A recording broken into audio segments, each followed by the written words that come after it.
Hello, I'm Chris Montero with EMS1, and I'm joined today by Tony Bradshaw with the product MARVLIS. So welcome, Tony. Hi, how are you today? I'm great. I am excited about MARVLIS. Tell me a little bit about the product itself. Sure. MARVLIS is actually a suite of products, and we use it to help EMS do deployment and management of their vehicles more efficiently. And so what we do is we look at where calls are going to be. We use historical data to do that.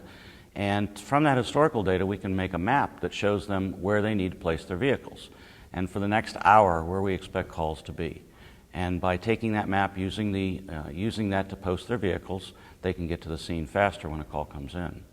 So it's kind of like very dynamic system status management. It is. That's exactly what it is. It's dynamic system status management. It's doing system status management on the fly, using live data, using our vehicle locations, using that historical data, and constantly updating that. So instead of doing a plan once every quarter, you're doing a plan basically every 5 minutes and looking at your data. So I've seen some of the maps, and the maps are really cool because they change color and basically predicting the future, if you will, of where the calls will be and what your resources are in that area. So from what I understand and how it predicts it is, if you have a resource in that area, does it turn green? Is that correct? Well, it has a map in the background that's got red, yellow, and green areas that show where we're most likely to have calls. The red areas being the area that's most likely. The hotspot. The hotspot, right. Exactly. And then it shows each vehicle and how far that vehicle can actually cover within our required response time. That's the blue areas that you'll see on the map around the vehicles. And so it's looking at drive times on the roads by time of day, how fast we can drive at different times of day. At 2 o'clock in the morning, it'll be real big service areas around the vehicles. During rush hour, it'll be real small areas. And so that shows me where I've got coverage. And coverage is what's important. Can I cover the areas where I expect the calls to be? So as those vehicles are driving around, those service areas around the vehicles are showing where I've got coverage. And so managing my system becomes keep the red areas of demand covered by the blue areas of the vehicle coverage. Almost a video game. Oh, that's really cool. So I'm a techie. I love tech. And I think it's really cool to be able to take that kind of model and apply it. So do you have real-time traffic data that feeds into that? How do you know? Yeah, we don't currently use real-time traffic data. What we do is we look at emergency vehicle data from your AVL and look at the historical data for time of day and day of week. So I know when rush hour is, I know how your vehicles travel. So with a red light and a siren, I might be able to go a lot faster than a semi or the trucks that they would normally use for looking at travel speeds with traffic. And so by using the AVL data from the emergency vehicles, I'm getting more realistic data. Oh, that's great. And I assume then do you use GIS data for the mapping? We're all about GIS. We're actually a GIS company. That's how we started. And so everything we're doing is based on GIS and doing that analysis on the fly. It's kind of a new thing for GIS. Most GIS analysts are looking at something and they're making a map and they're printing that out, and they might do that once a month.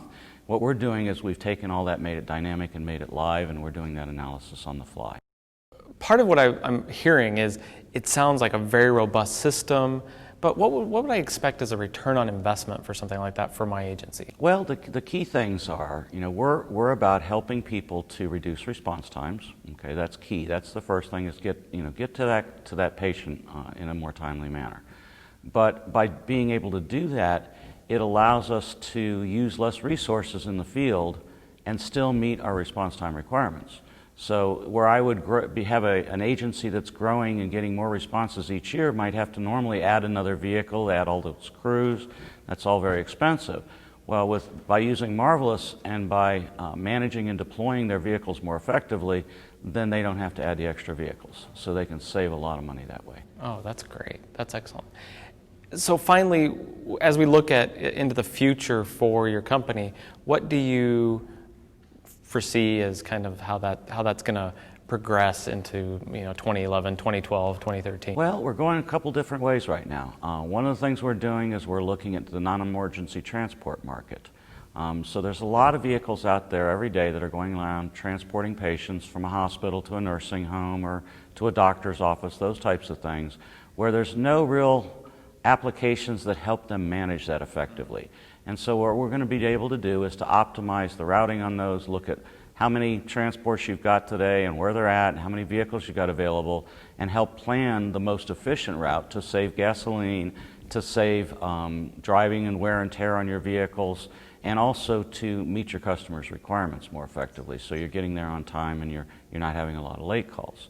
And the other thing we're doing is we're taking the MARVLIS that we're doing now and starting to apply that to law enforcement and looking at how law enforcement can be more effective when they're out patrolling and patrolling the right areas. And if we can tell them where the crime's going to be, just like we're doing with EMS, telling them where the incidents are going to be, then they can go out and they can patrol more effectively.